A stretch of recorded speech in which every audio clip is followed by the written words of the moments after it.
নমস্কার। আজ আমি যে গল্পটা পড়ে শোনাবো সেই গল্পটির নাম নেই। লেখক সুনীল গঙ্গোপাধ্যায়। দেখতে গিয়েছিলাম জঙ্গল, দেখে এলুম অন্য অনেক কিছু। সেই জঙ্গলে অনেক রকম ফুল ফুটেছিল, কত ফুলের নাম জানি না, কিন্তু সেখানকার কোনো বিশেষ ফুলের কথা আমার মনে নেই। মনে আছে শুধু একটি কিশোর বয়সী ছেলের মুখ। ব্যাপারটা এখনও আমার কাছে রহস্যময় লাগে। ছেলেটিকে আমি দেখেছিলাম বড় সুন্দর একটা পরিবেশে। এসব দৃশ্য আমরা ছবিতে দেখি, কিংবা নিজেরা যখন এই দৃশ্যের মধ্যে উপস্থিত হই তার চেয়েও বেশি ভালো লাগে যখন পরে সেই দৃশ্যটার কথা ভাবি। খুব ঘন জঙ্গলের মধ্যে সেখানে জায়গাটা একটু ফাঁকা, চারিদিকে ছোট ছোট পাহাড়, মাঝখানে খানিকটা ঢালু উপত্যকা, সেখানে একটা লাল রঙের নদী, সবুজ বন, রক্ত নদী এরকম বলা যেতে পারত। আসলে নদীটি একটি খুবই ছোট ঝর্ণা, লাল রঙের মাটি ধুয়ে ধুয়ে আসে বলে জলের রং ঠিক রক্তবর্ণ নয়, অনেকটা গেরুয়া গেরুয়া। দুপুরে ঝলমলে রোদ, অথচ গরম নেই। দুদিন খুব টানা বৃষ্টির পর সেদিন রোদ উঠেছে। এইসব দিনে মন খুব ভালো লাগে। আমরা নদীটা পেরিয়ে এবং পাহাড় ডিঙিয়ে একটা মন্দির দেখতে গিয়েছিলাম। শুনেছিলাম সেখানে নরবলি হয়। কথাটা শুনে অবশ্য আমরা খুবই অবিশ্বাস করেছিলাম। নরবলি এই যুগে? হয়তো অতীতকালে কখনো হতো। স্থানীয় দু একজন লোককে জিজ্ঞেস করেছি, তারা হ্যাঁও বলে না, নাও বলে না। কেউ কেউ আকাশের দিকে মুখ তুলে বলেছে, কি জানি। এটা অবশ্য কোনো দুর্গম অঞ্চলের কাহিনী নয়। এই জায়গাটা মাত্র 150 কি 200 মাইল দূরে, মেদিনীপুরে। মন্দিরটি জনশূন্য, খুবই ছোটোখাটো ব্যাপার। সামনে একটা হাঁড়ি কাঠ, খুব সম্ভবত সেখানে পাঁঠা কিংবা মোষ বলি হয়। খানিকটা টাটকা রক্ত এখনও পড়ে আছে। ফেরার পথে আমরা লাল রঙের ঝর্ণাটার পাশে একটু বসলাম। আমরা অর্থাৎ আমরা দুই বন্ধু এবং বাংলোর চৌকিদার, সেই আমাদের গাইড।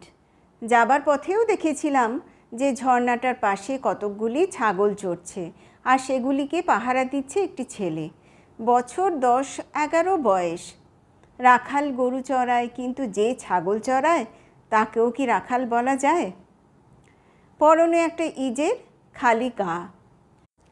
ছেলেটি ছপ ছপ করে ঝর্ণা পেরিয়ে এদিকে এসে একটু দূরে দাঁড়িয়ে কৌতূহলী চোখে আমাদের দিকে তাকিয়ে রইল। আমার বন্ধু বললে, ছেলেটির মুখখানা ভারী সুন্দর দেখতে না? আমি হাতছানি দিয়ে ছেলেটিকে ডাকলুম। ছেলেটি অপলকভাবে তাকিয়ে রইল, কোনো সাড়া দিল না, কাছেও এলো না। চৌকিদারকে বললুম, ওকে ডাকো তো। চৌকিদার ধমকের ভঙ্গিতে একটা হাঁক দিল। তাতে ছেলেটির মুখে একটু হাসি ফুটল শুধু, কিন্তু কোনো উত্তর পাওয়া গেল না। ছেলেটা খুব গোমার। আমরা অনেকবার ডাকাটাকি করতেও সে গ্রাহ্যই করল না। আমি চৌকিদারকে জিজ্ঞেস করলুম, তুমি চেনো ওকে? চৌকিদার বলল, ও তো মহাদেব মাহাতোর ভাতুয়া। তখনই জিজ্ঞেস করিনি, তবে ভাতুয়া কথাটার মানে পরে জেনেছিলাম। আমি আবার ছেলেটিকে বললাম, এই তোর নাম কী রে? তুই ডাকলে আসিস না কেন? ছেলেটি তবু উত্তর দিল না। আমার বন্ধু বলল, আমরা শহরের লোক তো, তাই ও আমাদের দেখে ভয় পাচ্ছে। চৌকিদারকে বললুম, ও আমাদের দেখে ভয় পাচ্ছে কেন? আমরা কি ওকে খেয়ে ফেলবো? ওর নাম কি? চৌকিদার বলল, স্যার ওর নাম নেই, ও বোবা, কথা বলতে পারে না, তাই ওর নাম কেউ দেয়নি। সবাই ছোঁড়া ছোঁড়া বলে, কেউ কেউ শুধু বোবা বলেই ডাকে। আসবার সময় মনে হয়েছিল এই জঙ্গল খুব গহন, নিবিড়, নির্জন। আসলে জঙ্গলটি বেশ গভীর হলেও নির্জন নয়।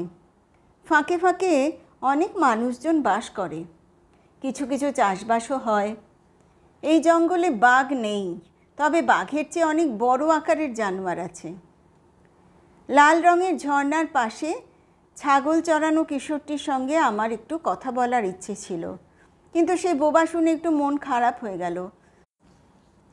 বোবা বলেই বোধহয় ও মানুষের কাছে আসে না।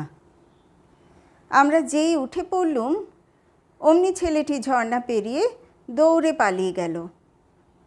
অনেক দূরে একটা গাছের আড়ালে দাঁড়িয়ে উঁকি মেরে দেখতে লাগলো আমাদের, যেন লুকোচুরি খেলছে। বাংলোয় ফিরে এলাম খিদের টানে।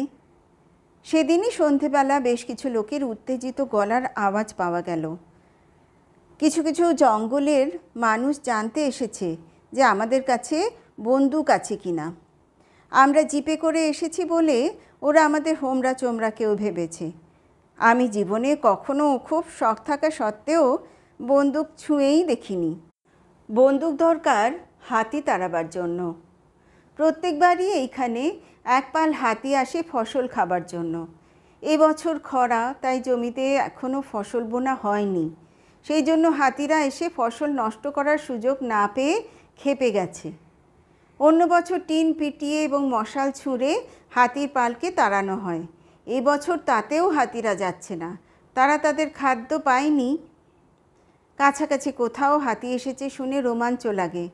শহুরে মানুষ জঙ্গলে এসে সত্যিকারের জঙ্গলি জানোয়ার দেখতে চায়। আমরা তক্ষুনি উত্তেজিত হয়ে বেরিয়ে পড়তে যাচ্ছিলাম, কিন্তু চৌকিদার আমাদের উৎসাহে বাধা দিয়ে বললে, আজ আর রাত্রিরের দিকে যাবেন না স্যার, সকালে যাবেন। সে আমাদের কিছুতেই বেরুতে দেবে না সন্ধেবেলা, তার তো একটা দায়িত্ব আছে। বাংলোর সামনে কিছু লোক তখনও জটলা করেছে।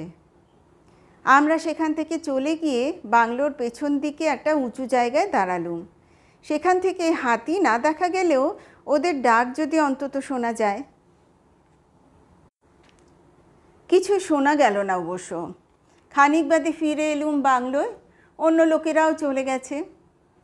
চৌকিদার বলল, একজনকে পাঠানো হয়েছে বাঁশপাহাড়িতে থানায় খবর দেবার জন্য।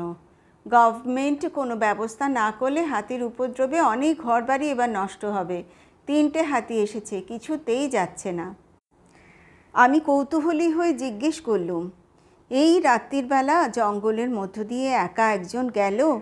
সাহস আছে তো লোকটার? কে গেল? চৌকিদার বলল, ওই গুরুমুখিয়ার ভাতুয়া গনাই।